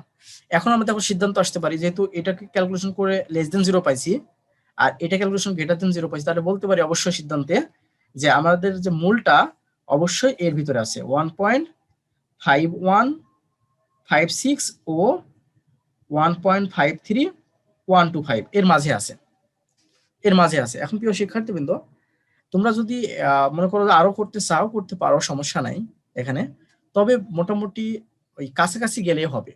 যেমন আমরা দেখো ক্যালকুলেশন করে যে মানটা পেয়েছিলাম, সেই মানটা ছিল 1.5213। দেখো এই মানটা পেয়েছিলাম, আর আমি এখন যে মানটা পাচ্ছি 1.5156, প্রায় কাছাকাছি, প্রায় কাছাকাছি। এখন তোমরা যদি ইটারেশনটা আরো বাড়াও, মানে পুনরাবৃত্তি যদি আরো করো, তাহলে এক্স্যাক্টলি এই মানটাই তুমি ফিরে পাবা, এই মানটাই পাবা। তা তোমরা যদি মনে করো যে না স্যার আর বেশি করব না, আমরা 5-6 বার ইটারেশন করেই, মানে এই পুনরাবৃত্তি করেই আমরা শেষ করে দিব, তোমরা কিন্তু শেষ করতে পারবা, কোনো সমস্যা নেই। ঠিক আছে? আর যদি মনে করো যে না স্যার আমি পুরোপুরি এই এক্স্যাক্টলি এই মানটা আমি বের করতে চাচ্ছি, তাহলে তোমাদেরকে ইটারেশনটা আরো বাড়ানো লাগবে, অর্থাৎ আমি যে এই প্রসেসটা করতেছি এটা আরো কিন্তু বাড়ানো লাগবে। তা মোটামুটি 5-6 বার করলে ইনশাল্লাহ অ্যান্সারটা কাছাকাছি চলে যাবে, এটা তোমরা অ্যান্সার দিতে পারবা। তো আমাদের আসলে অ্যান্সারটা আসলে এখানে এটাই করব, যেহেতু 5 বার, আমি বইও 5 বারই করা আছে। তো সেক্ষেত্রে আমাদের বাস্তব যে মূলটা পাবো সেটা তোমাদেরকে আমি বলি। সেই বাস্তব মূল, লাস্টে যে বাস্তব মূলটা পাবো, সুতরাং আমরা যদি বলি সেই বাস্তব মূল x = এইটা, মানে এই দুইটা যোগফল বাই 2, 1.5156 প্লাস 1.53125 বাই হচ্ছে 2। এটাকে ক্যালকুলেশন করলে 1.5234, একদম এক্স্যাক্টলি ওটার মতোই না, মোটামুটি কিন্তু মান চলে আসছে। লাস্ট আমাদের মানটা হলো এটা, এটা না, কিন্তু আমি একটু ভুল বলছিলাম, এটা না আসলে, এই যে লাস্ট এই যে দুইটা ক্যালকুলেশন করলাম, এই দুইটা যোগফল বাই 2 দিয়ে যে মানটা পেলাম সেটাই আমাদের এখানকার অ্যান্সার। দেখো এক্স্যাক্টলি কিন্তু ওই মানটা আসছে 1.5237 এটা, আর এটা আসছে 1.5234, এক্স্যাক্টলি কিন্তু ওই মানটায় প্রায় চলে আসছে আমার। এটা আমাদের এখানকার অ্যান্সার। এটাকে আসলে আমরা আসন্ন মান বলি। আসন্ন মান বলতে বোঝাচ্ছে এক্স্যাক্টলি ওই মানটাই না, ওর কাছাকাছি একটা মান আমরা পাচ্ছি। ঠিক আছে? তাহলে আমরা এখান থেকে, যেহেতু বলছিল প্রশ্নে 3 দশমিক স্থান পর্যন্ত বের করো, সেক্ষেত্রে আমাদের অ্যান্সারটা হবে কত? x = 1.523। এটা আমাদের অ্যান্সার। এটাকে আমরা আসন্ন মান বলতে পারি, মানে আমরা বলতে পারি এখানে নির্ণেয় আসন্ন মান হচ্ছে এটা। এখন দেখো প্রিয় শিক্ষার্থীবৃন্দ, তোমরা বুঝতে পারছো কিনা, যে স্যার বুঝতে পারছি বা পারছি না, একটু বলতে পারো। আমাদের কিন্তু হয়ে গেছে অ্যান্সার, এই যে এটা আমাদের অ্যান্সার, লাস্ট যেটা বেরোলো এটা যোগ করে যেটা পেলাম সেটাই। তোমরা যদি মনে করো আরো ইটারেশন বাড়াতে পারো, কিন্তু যেটা যাচ্ছে আমাদের অ্যান্সারটা চলে আসছে, এখানে যে অ্যান্সারটা পাইলাম সেই অ্যান্সারটা কিন্তু এখানে চলে আসছে, সেক্ষেত্রে আর মানে ইটারেশন বাড়ানোর দরকার নেই, এভাবে করলে হয়ে যাবে। এখন বলো তোমরা বুঝতে পারছো কিনা, কোনো জায়গায় প্রবলেম আছে কিনা, প্রশ্ন থাকলে বলতে পারো। জি স্যার, বুঝতে পারছি। হ্যাঁ, সবাই কি বুঝতে পারছো? তোমরা প্রশ্ন করো না, এই জন্য তো আমার লাগে না, প্রশ্ন করো না যে স্যার এই জায়গায় বুঝতে পারিনি কি পারিনি। তা তোমরা কি অ্যাকুরেট সব বুঝে গেছো কিভাবে করতে হবে?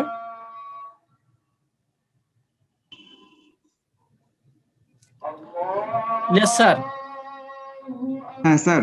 স্যার, ক্যালকুলেটরের সাহায্যে সমাধান করাটা, ওটা কি স্যার একটু আরেকবার ক্লিয়ারলি ওদেরকে দেখাই দিবেন একটু, যে প্রথমে কোথায় চাপ দিবে ও তারপরে কোথায়? স্যার, ওরা তো মানে পারে, এই জন্য আমি কি করলাম না। ঠিক আছে স্যার, আমি আবার দেখাচ্ছি এটা। সবাই খেয়াল করো, সবাই খেয়াল করো রাখবেন। হ্যাঁ, দেখো সবাই এখন ক্যালকুলেটরটা একটু ভালোভাবে দেখো। আমরা প্রথমে এই মোড আছে যে মোড আছে মোডে যাব, এভাবে চাপবো। যে যাদের এই ক্যালকুলেটর আছে, যাদের অন্য ক্যালকুলেটর আছে তাদের তো অনেক ভালো, ওরা সহজেই বের করতে পারে। যাদের এটা আছে তখন আমরা করবো কি, প্রথমে মোডে যাব, এইভাবে চাপবো। চাপার পরে দেখো ইকুয়েশন লেখা আছে, ইকুয়েশন, এটা কিন্তু ইকুয়েশন, এটা কিন্তু ম্যাট্রিক্সও করা যায় ক্যালকুলেটরের সাহায্যে, ভেক্টরও করা যায়। তা আমরা অত দূর যাব না, আমরা ইকুয়েশন যেহেতু করতেছি সেই ইকুয়েশনে যাব। ইকুয়েশনে যাওয়ার পরে দেখো ওয়ান আছে নিচে নিচে নিচে লেখা আছে ওয়ান। তা আমরা করবো কি, এই ওয়ানটা চাপবো এইভাবে, ঠিক আছে, ওয়ানটা চাপবো। এখন লেখা দিচ্ছে আননোনস 2 আর 3। এটা হচ্ছে, এটাও করা যায় আমরা যে সব যে করি, মানে যার একঘাতের সমীকরণ সমাধান করি না, সেক্ষেত্রে আমার এটা কাজে লাগে। তো এটা আমরা এখন দেখাতেছি না, এখন আমরা করব কি, এই যে পাশে যে বাটন গুলো আছে, সে পাশের এই বাটনটা চাপবো, মানে এদিকে যে বাটনটা আছে এইভাবে চাপবো। চাপার পর দেখো ডিগ্রি আসতেছে 2 আর 3। আমি যে প্রশ্নটা সলভ করতেছি সেই প্রশ্নটা কিন্তু ডিগ্রি 3, মানে পাওয়ার আছে কিন্তু 3, দেখো এই যে পাওয়ার 3। সেক্ষেত্রে আমরা কিন্তু চাপবো 2 না 3 চাপবো, ঠিক আছে। আমরা এই 3টা এই যে চাপলাম, এই 3 চাপলাম, ওকে। এখন খেয়াল করে দেখো মান চাইতেছে, এর মান কত। এখন খেয়াল করে দেখো প্রিয় শিক্ষার্থী, তোমাদেরকে আমি এবার একটা বিষয় বোঝাই। দেখো একটা ইকুয়েশন যদি 3 ডিগ্রি ইকুয়েশন হয়, সেটা কিন্তু এরকম আকৃতির হয়, bx² + cx + d = 0। দেখো এরকম আকৃতি কিন্তু হয়, এটা কিন্তু একটা ফর্ম, একটা দ্বিঘাত সমীকরণের আকৃতি কিন্তু এরকম। এখন খেয়াল করে দেখো, তাহলে এ বলতে কি বোঝাচ্ছে, এ বলতে বোঝাচ্ছে যে x³ এর সহগ বোঝাচ্ছে, x³ এর সহগ। এখানে বি বলতে কি বোঝাচ্ছে, x² এর সহগ। সি বলতে x এর সহগ, আর ডি বলতে কনস্ট্যান্ট টার্মটা। এখন খেয়াল করে দেখো প্রিয় শিক্ষার্থী, যে প্রশ্নটা আমাদের আছে x³ আছে, তাহলে x³ এর সহগ কত, 1 না? সেজন্য আমরা করবো কি 1 চাপবো, এরকম করে এই যে 1 চাপলাম, 1 চেপে ইকুয়াল চিহ্ন দেবো, এই যে ইকুয়াল দিলাম, ইকুয়াল। এখন দেখো বি আসছে, আসলে বি কোনটা, বি বলছিলাম x² এর সহগ, কিন্তু এখানে আমাদের যে প্রশ্নটা দেয়া আছে x² কিন্তু সহগ নাই। x² এর সহগ না থাকলে মানে কি, ওর মানটা 0। এজন্য আমরা করবো কি, যে 0 বসিয়ে এই যে 0 সমান চাপবো, চাপলাম, ওকে। এখন দেখো সি চাইতেছে, সি মানে কার মান, এক্স এর সহগ। দেখো সি মানে এই যে বললাম এক্স এর সহগ, তো এক্স এর সহগ কত, দেখো এখানে এক্স এর সহগ এখানে -1, এক্স এর সহগ কিন্তু -1। তাহলে আমরা করবো কি, মাইনাস এই যে 1, এই যে -1 দিলাম, দিয়ে এই যে ইকুয়াল চাপলাম, ওকে। এখন ডি আসছে, ডি মানে আসলে কি, দেখো ডি মানে বলতেছিলাম যে যেটা মানে কনস্ট্যান্ট ভ্যালুটা, এটা হচ্ছে ডি। ডি যদি ওইটা হয়ে থাকে, এখানে হচ্ছে -2, এখানে হচ্ছে -2, তা আমরা করবো কি, এই যে -2 এই যে বসাই দিলাম, দিয়ে ইকুয়াল চাপলাম, দেখো আমাদের অ্যান্সার চলে আসছে। এই যে একটা মান, x1 এর একটা মান, আমরা জানি যে যত পাওয়ার থাকে ততটা মূল পাই, এখানে 3টা মূলই পাইছি। দেখো এই যে x1 একটা পাইছি, আবার সমান চাপো, x2 পাইছি, আর একটা সমান চাপো, x3 পাইছি, মানে 3টা মূলই পাইছি। তবে এই দুইটা মূল, লাস্টে যে দুইটা মূল আছে, দেখো এটা হচ্ছে কমপ্লেক্স নাম্বারের, কারণ উপরে দেখো একটা বিষয় আছে, আমি দেখাতে পারতেছি কিনা জানি না, উপরে দেখো আর আই লেখা আছে, লেখা আছে বলতে বোঝাচ্ছে, দেখতেছো কিনা, উপরে দেখো আই লেখা আছে, মানে কি রিয়াল এবং ইমাজিনারি। এই নাম্বারটা যেটা পেয়েছি সেই মানটা হচ্ছে রিয়াল এবং ইমাজিনারি সহকারে, অর্থাৎ আমরা জানি রিয়াল এবং ইমাজিনারি হলে সেটা হচ্ছে কমপ্লেক্স নাম্বার হয়, তাহলে এই মানটা কিন্তু কমপ্লেক্স নাম্বার, ওকে। আগে যে মানটা পেয়েছি, দেখো এই যে x1 এর মানটা পেয়েছি, এখানে কিন্তু আর নাই, ওই জায়গাটায় আই যে লেখা ছিল এটা কিন্তু নেই, তার মানে এই মানটা কিন্তু বাস্তব মান। তা আমরা এখান থেকে সমাধান করে একটা বাস্তব মান পাবো আর 2টা কমপ্লেক্স নাম্বার পাবো, মানে অবাস্তব পাবো, সেই মানটা আমি ক্যালকুলেশন করে দেখালাম। এটাই আসলে আমাদের এখানকার অ্যান্সার। স্যার বুঝতে পারছি কি? ওকে, হ্যাঁ স্যার, খুবই সুন্দর করে স্যার বলেছেন স্যার। তো ওই যে তোমাদের ক্যালকুলেটর আসলে এটা নাকি অন্য একটা, আমি একটু দেখাই, দেখো তো শিক্ষার্থীরা, ওদের অন্য যাদের একটা মনে কাছে করতে পারে। যাদের কাছে আর কি এই ক্যালকুলেটর আছে, তো তারা যেটা করবা, এই যে প্রথমে চাপ দিবা, এই যে মুডে চাপ দিবা, মুড, হ্যাঁ, প্রথমে মুডে চাপ দিবা, মুডে চাপ দেওয়ার পর দেখো, এই যে দেখো 5 নাম্বার আছে ইকুয়েশন, মুডে চাপ দিলে 5 নাম্বারে আছে ইকুয়েশন। এখন তুমি 5 চাপ দিবা, ওকে, 5 চাপ দিয়ে দেখো এখানে স্পষ্ট করে লেখা আছে, 4 নাম্বারে দেখো লেখা আছে ax³ + bx² + cx + d। তার মানে এটা হচ্ছে আমার ত্রিঘাত সমীকরণ। তো যেহেতু আমরা যেটা সলভ করতেছি সেটা কিন্তু আমাদের ত্রিঘাত ছিল, স্যার এতক্ষণ সুন্দর করে বললেন। তাহলে দেখো এ বি সি এর মান, সো আমরা এখন 4 দিয়ে দিই, তাহলে 4 দিলে আমরা কিউবিক পাবো। এখন দেখো তারা এর মান জানতে চাচ্ছে। তো স্যার তো এতক্ষণ সবই বললেন যে এর মান কত, বি এর মান কত, সি কত এবং ডি কত। তো আমরা সরাসরি এ এর মান বসিয়ে দিই, এর মান 1 লিখে ইকুয়াল দিয়ে দিই। নেক্সট বি এর মান 0, স্যার একটু আগে বোঝালেন। নেক্সট আমরা ডি এর সি এর মান -1 দিলাম, আবার ইকুয়াল দিলাম। এন্ড ডি এর মান -2, তোমরা একটু আগে দেখেছো, -2 দিয়ে ইকুয়াল দিলাম। ওকে, ইকুয়াল দেওয়ার পর ফাইনালি আমরা আরেকবার ইকুয়াল চাপ দিব। ওকে, আমরা সবাই দেখতে পাচ্ছি x1 এর মান 1.521, স্যার যেটা বললেন। আর স্যার যেটা বললেন আরো যে জটিল মূল মানে কমপ্লেক্স মূল, যেটা যদি আমি আবার চাপ দিই, এই যে এখানে দেখো, এই যে পরে দেখো প্লাস দিয়ে আরো কিছু আছে, ডান দিকে চাপ দিলে আরো কিছু পাওয়া যাবে, এগুলোকে বলা হচ্ছে জটিল মূল। এগুলো বাস্তব মূল না, বাস্তব মূল ছিল প্রথমটা। আবার দেখো x3 দেখো মাইনাস দিয়ে সামথিং আছে, এটাও একটা অবাস্তব মূল। যা শিক্ষার্থীরা, তো তোমাদের কাছে আরো অনেক রকম ক্যালকুলেটর আছে, ওগুলোতে আরো ভালোভাবে করা যায়। আমার কাছে আরো একটা আছে, খেয়াল করো, এই যে এটাও মনে হয় অনেকের কাছে আছে। তো এটাতে ব্যাটারি না থাকার কারণে এটাতে আমি দেখাতে পারতেছি না, তো সমস্যা নেই, আশা করি তোমরা করতে পারবা। আচ্ছা স্যার, তাহলে দেখেন স্যার আর কিছু বলবেন কিনা। না স্যার, আর কিছু বলার নেই। তো ওদের কোনো প্রশ্ন থাকলে ওরা করতে পারে। তোমাদের কোনো প্রশ্ন আছে এখানে এই বিষয় সম্পর্কে যেটা শিখালাম?